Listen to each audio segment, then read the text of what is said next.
Damai sejahtera ku tinggalkan bagi kalian semua yang masih mengikuti apa yang aku sampaikan kepada kalian.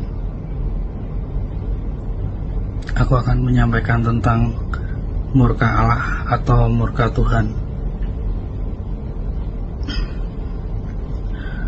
Murka Allah atau murka Tuhan akan turun ke bumi, ke dunia ini, di mana di situ ada dosa yang membuat murka Allah itu, api murkanya itu menyala-nyala.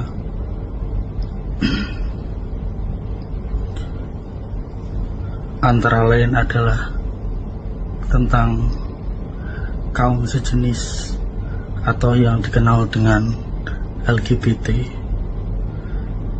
Maka di daerah itu nanti akan terkena murka Allah, yaitu Sodom dan Gomora,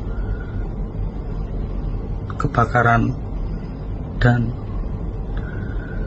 kejatuhan puing-puing yang tidak ada habisnya karena mengundang murka Allah yang sangat dahsyat. Dan kedua adalah pedofilia, yaitu tentang anak-anak, menyukai anak-anak apapun itu.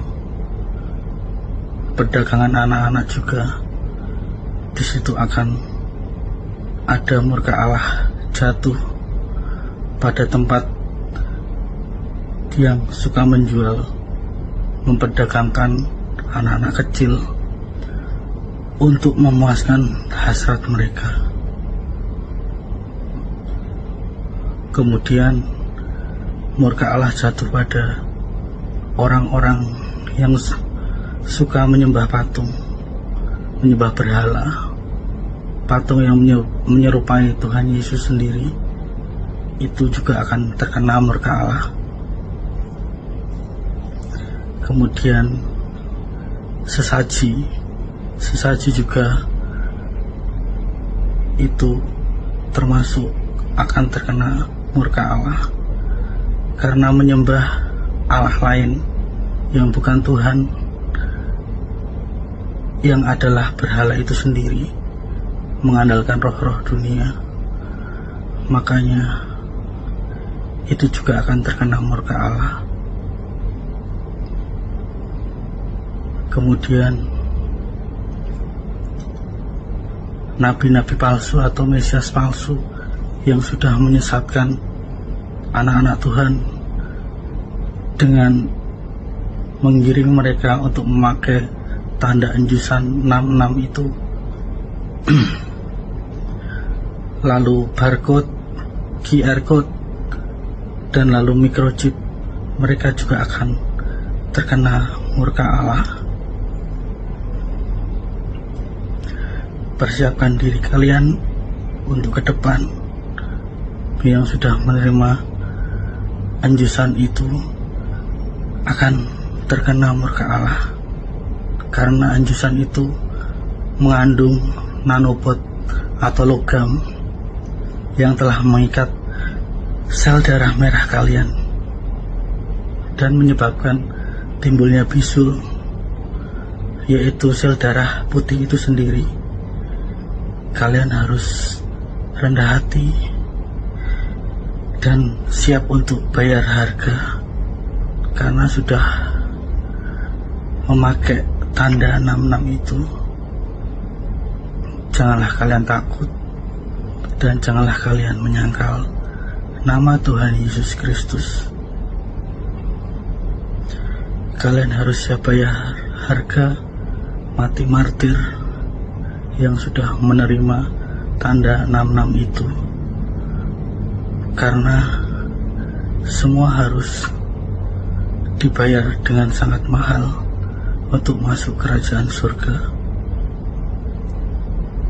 Apapun yang terjadi di depan, janganlah kalian takut, karena Tuhan Yesus selalu menyertai anak-anaknya.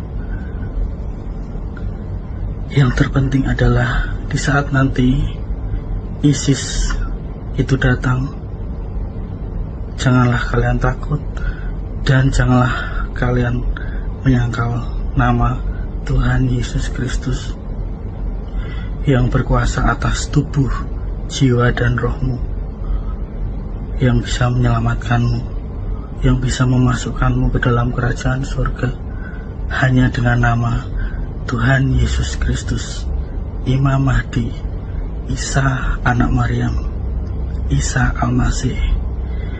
Semuanya itu tergantung hati kalian. Kalian menaruh di posisi mana? Jika kalian merendahkan hati, kalian akan mengerti suara kebenaran itu. Aku berkata sesungguhnya kepada kalian bahwa zaman ini akan segera ditutup dan tidak ada penambahan zaman lagi. Semua anak-anak Tuhan sudah dipisahkan, baik gandum dan ilalang. Terserah hati kalian mau ikut yang termasuk ilalang atau gandum, itu ada di tangan kalian, di hati kalian. Semuanya adalah kehendak bebas. Keangkuhan tidak ada gunanya dipertahankan di akhir zaman ini, karena kerendahan hatian yang akan membuat kalian dituntun masuk ke dalam kerajaan surga melalui Isa anak Maryam, Isa Al-Masih, Tuhan Yesus Kristus, atau disebut juga dengan Imam Mahdi di akhir zaman ini. Janganlah kalian takut akan apa yang terjadi di depan. Hadapilah semuanya ini dengan semangat, dengan sukacita, dengan damai sejahtera, karena di depan apa yang belum pernah terjadi akan segera terjadi. Semua akan dalam perlindungan Tuhan Yesus Kristus yang selalu menyertai anak-anaknya, yang berkuasa atas langit dan bumi dan kerajaan surga maupun neraka. Dialah itu yang akan memimpin anak-anaknya untuk menuju ke jalan kebenaran. Itu saja yang bisa aku sampaikan. Semoga kalian tetap berjaga-jaga agar si jahat tidak menarik dirimu ikut dengannya. Amin. Amin. Tuhan Yesus memberkati semua anak-anak Tuhan dalam masa yang sangat sukar, masa yang sangat urgent, masa-masa yang harus mengandalkan iman, bukan logika. Amin. Haleluya. Praise the Lord.